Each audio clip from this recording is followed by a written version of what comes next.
On this episode of the Sports Opinions podcast, I have Al Dukes, a producer of Boomer and Geo in the Morning for WFAN, on the show. And we get into his radio career a little bit, how he started, some good memories from the morning show, how coronavirus has affected him in his profession, all things like that. Then we talk a little bit NFL football with Tampa Bay, the Jets, the draft. And we finish off talking A-Rod and J-Lo wanting to buy the Mets and what the Mets can possibly do this year. So without any further ado, enjoy the show, everybody.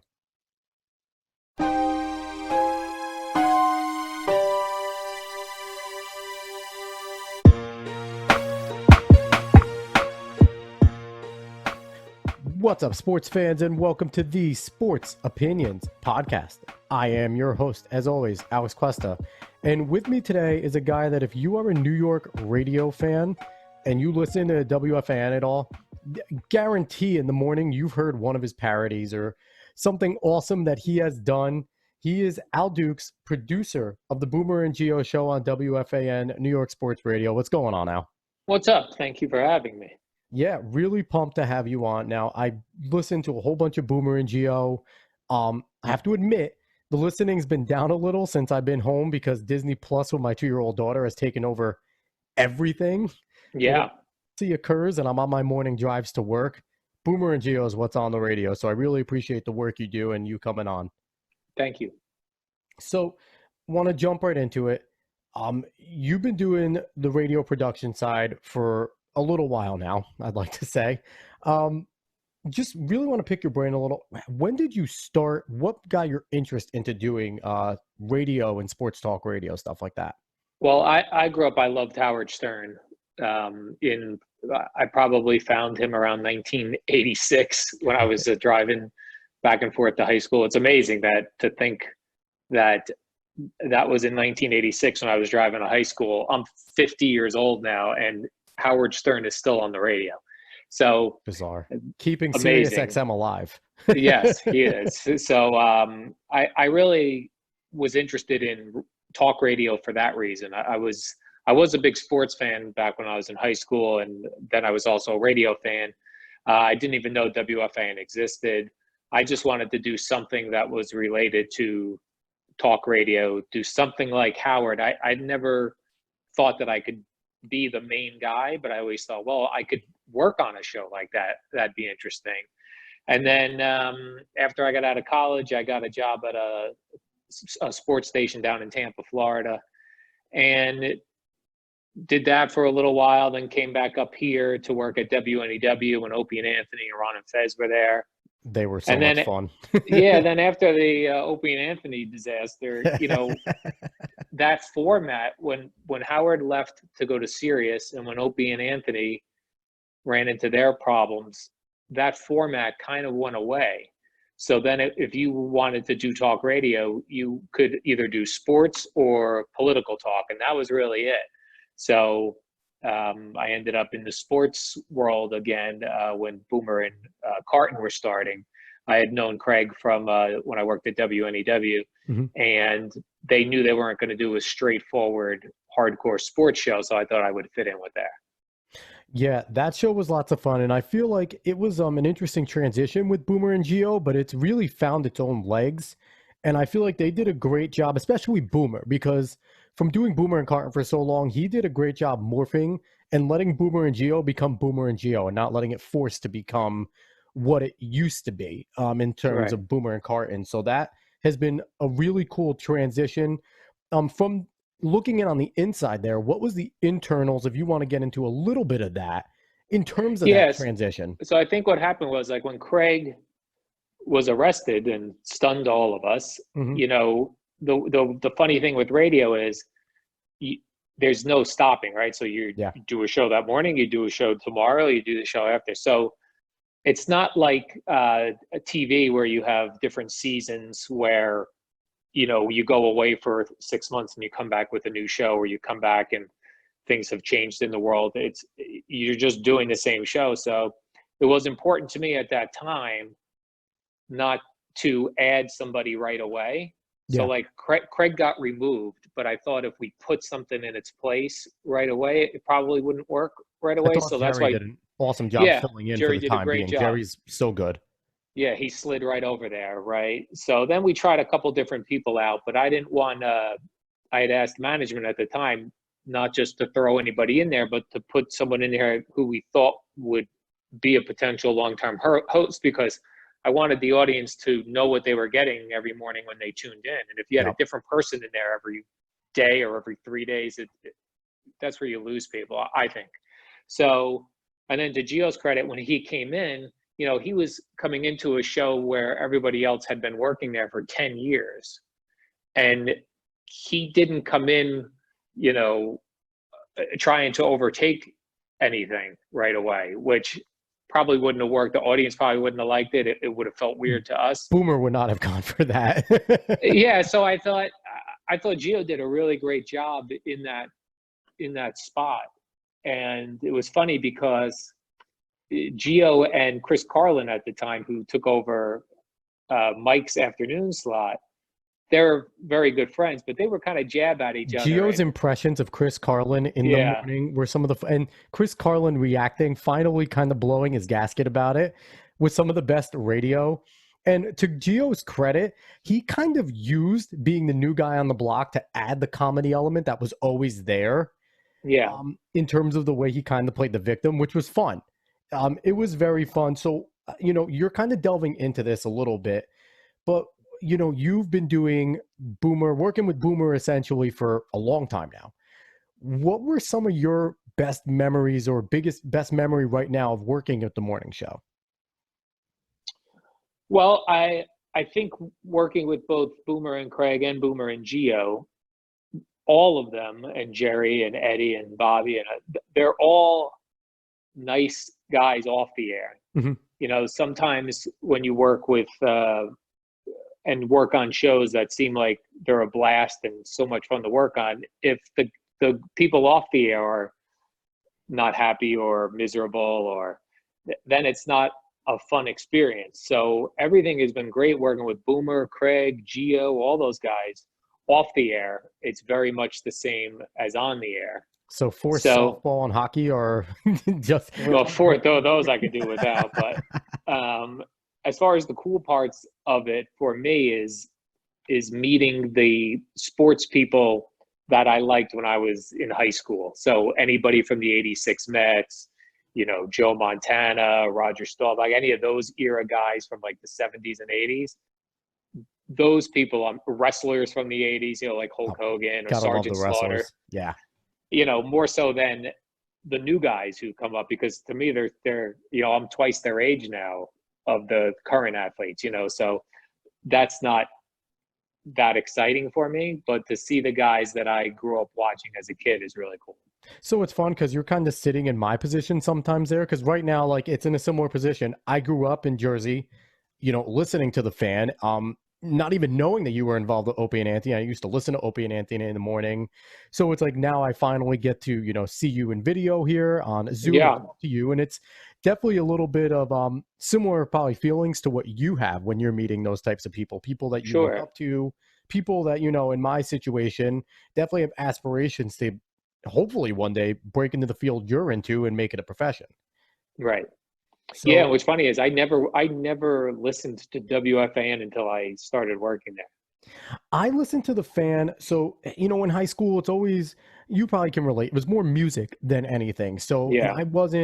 I like politics. My dad's very political. I didn't get into politics until later in life. But, I would listen to the Fan for the Yankees games. So I was very familiar with John Sterling and Susan and Michael Kay, but not as much in terms of the talk radio. And then going into college is when I got into more all the talk radio side and listening to the Fan and kind of getting away from ESPN radio because that was not as good as the Fan.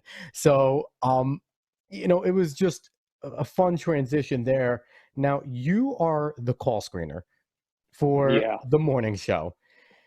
You talk all the time, and I love your Twitter right now, where you basically put it out, all you terrible calls are done when I'm back. Right.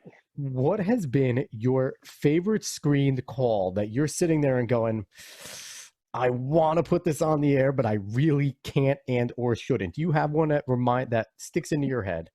Well, I won't put guys on the air that call claiming to have seen an athlete do something that um, that I can't prove, right? So I would never put a guy, as much as I might think it's a fun call for a guy to call up and say, I was out to dinner and A-Rod came up to my girlfriend and poured a drink on her head and said, F you, and walked out. I would never put that on because I don't know that happened. Yeah. It's not being reported by anybody other than a random caller who I don't know who that is or why they're calling.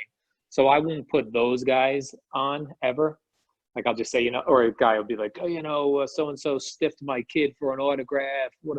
I'm like, I don't know what the circumstances were, where you and your kid are ended. And this guy, I'm not going to put that on the air to make a guy look bad, or I don't know if that's true. It's not being reported anywhere else. So we're not responding to a report. So those guys I don't put on. I like to put on guys that seem a little strange. Now that we're on CBS Sports Network, I get a lot of people from the middle of the country calling. Which is cool. That's really cool that it's reaching the middle of the country more than ever now. Yeah, but it's a lot of like, I remember Boomer, with the Southern accents.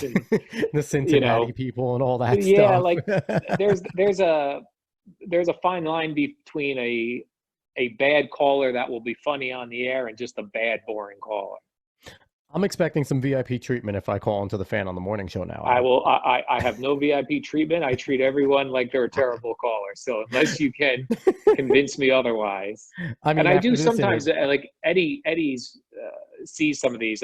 I will battle callers. We'll yell at each other. That's fantastic. And then occasionally, a guy will talk me into his point that I was screaming at and yelling and yelling. And I consider that a win for the caller. I go, you know what? All right, I'll give that a shot.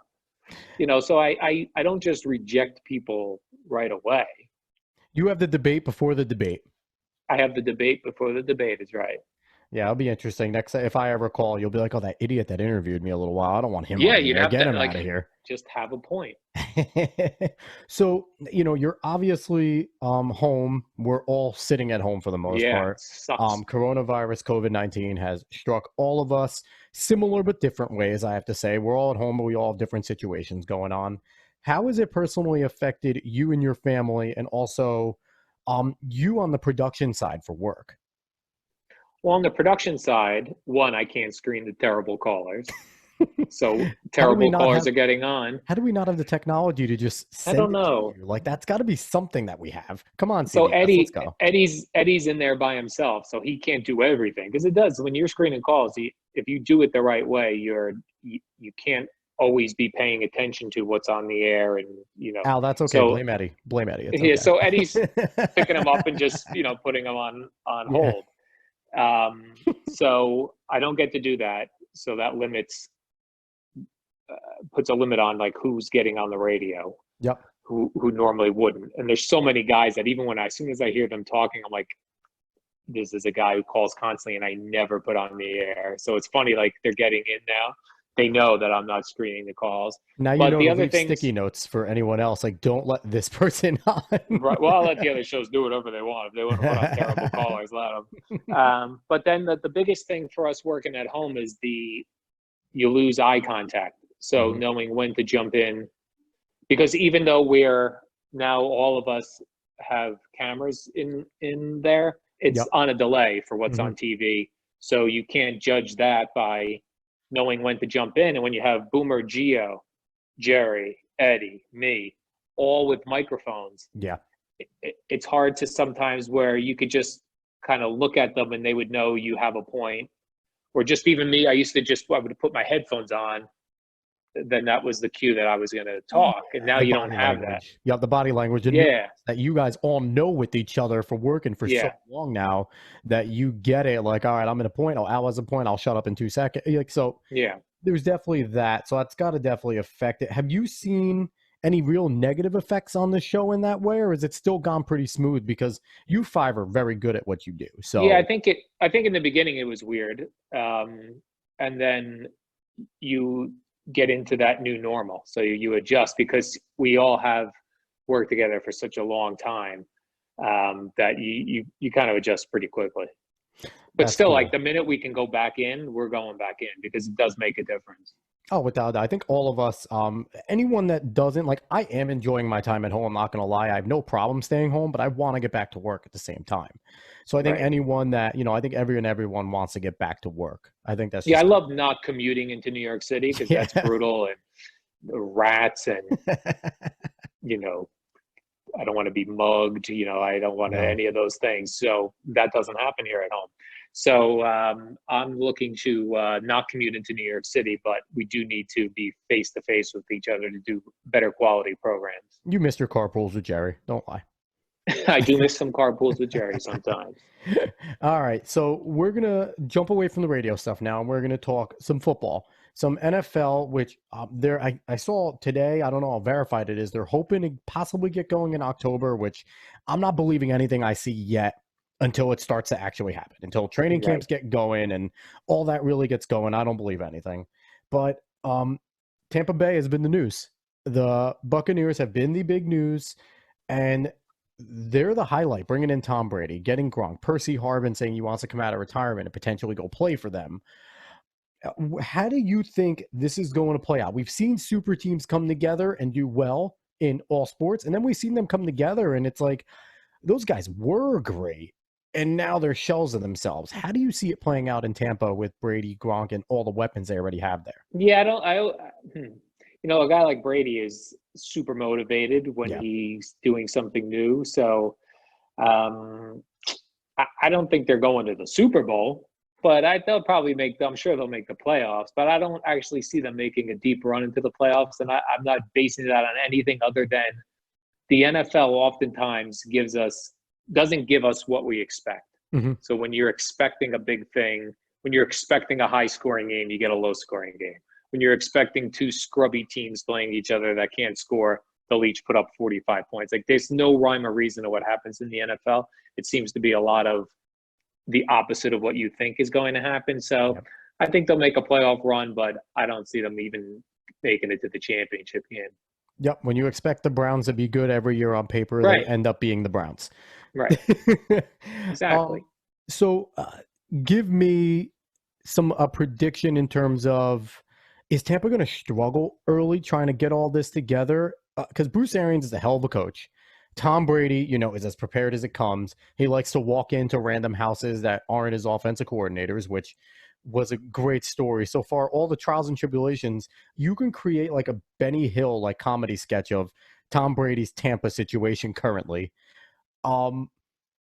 Give me kind of is it going to be kind of 4-4 to start and then they click late because it's a tough go early? What do you see their season kind of being like? Or are we going to see Tom Brady feel pretty old and kind of maintain oldness, and Mike Evans and Goodwin and these guys kind of carrying him with their youth? I'll give you a 5-3 start after 8 games. How about that? I could definitely take that, and then kind of get to 10-6, Yeah. kind of finish out similar way. Yes, 10-6. I like that. I like it. So I'm gonna quote you on that. It's gonna be national please news. do. Al Duke says 10-6. Please do. So we're gonna move on to a local team that you're very familiar with, the Jets. I'm a Jets fan, so I'm hoping for some good takes from you here.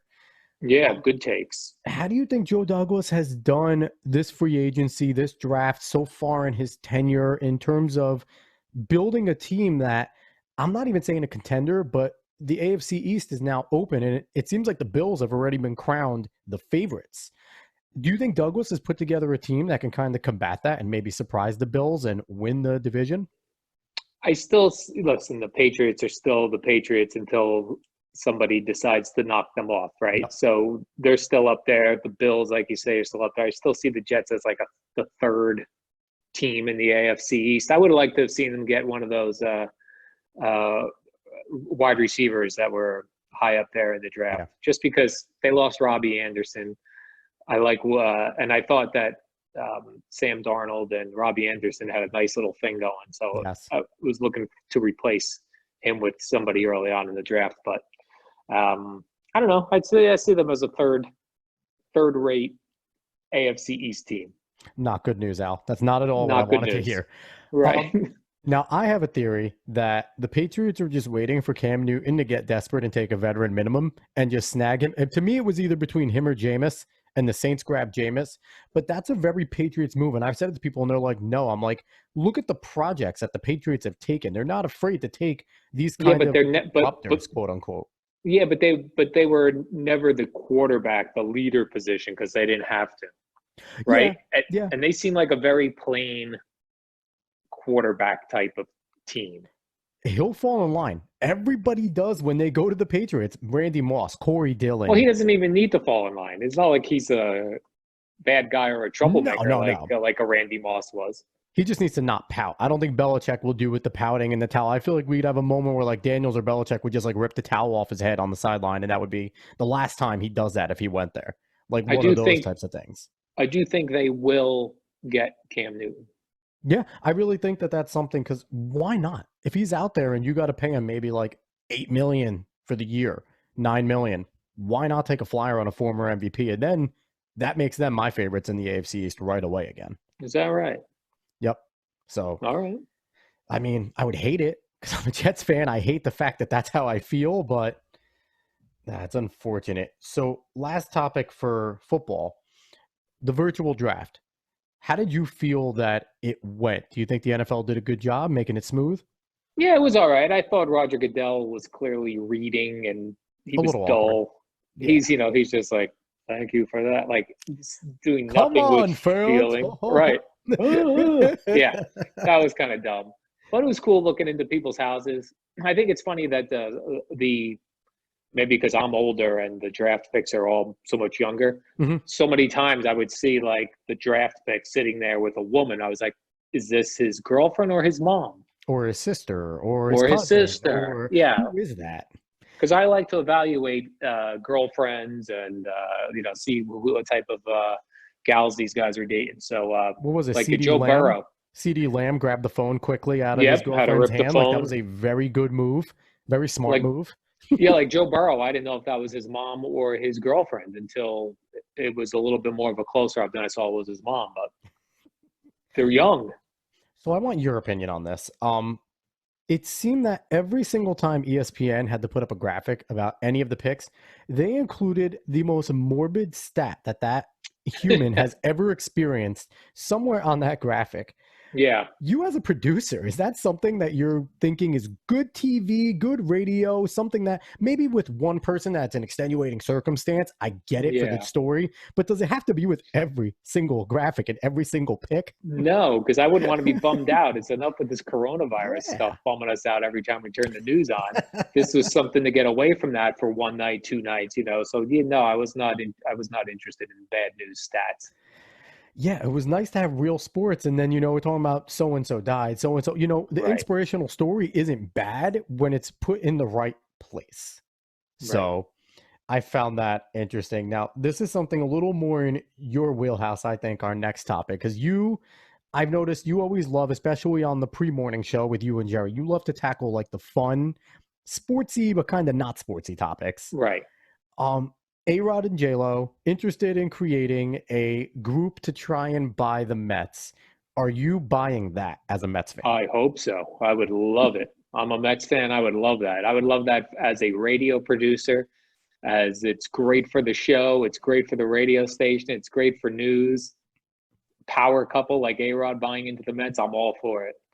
Would I hope A-Rod it happens. Would A-Rod be accepted by the Mets faithful if Yes. he buys it? You're sure? You're positive that the Mets Yes. fans You would know get why? behind him? Yes, because the Mets fans hate the Wilpons for a variety of reasons.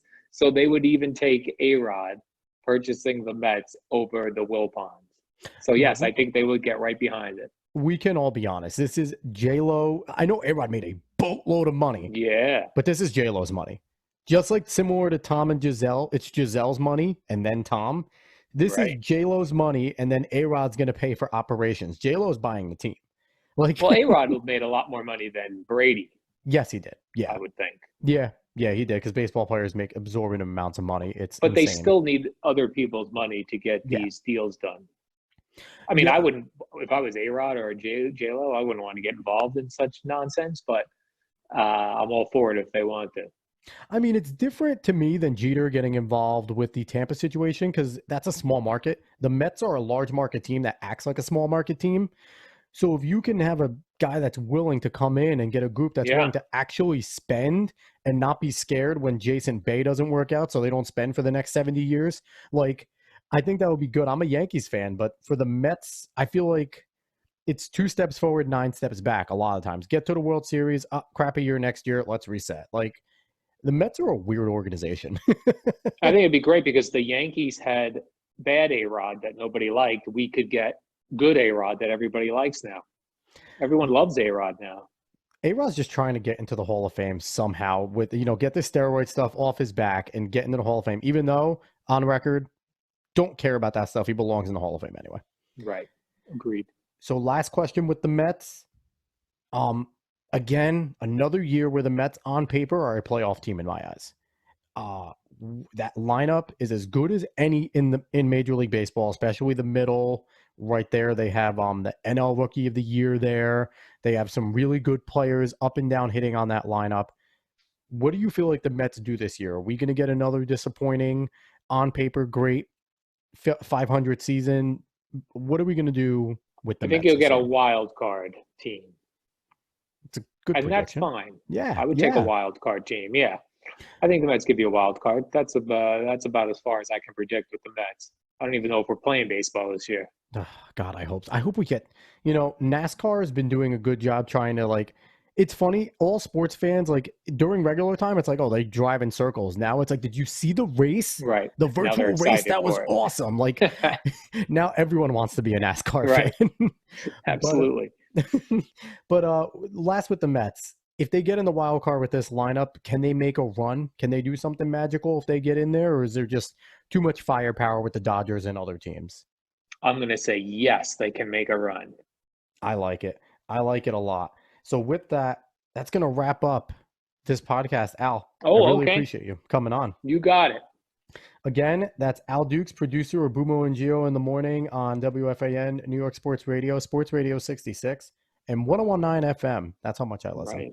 And radio.com. And radio.com. That's Al, do you have right. any social media plugs that you want to give out so people can Oh, follow yes. Al's boring tweets on Twitter. Al's boring pics on Instagram. Just those two is good.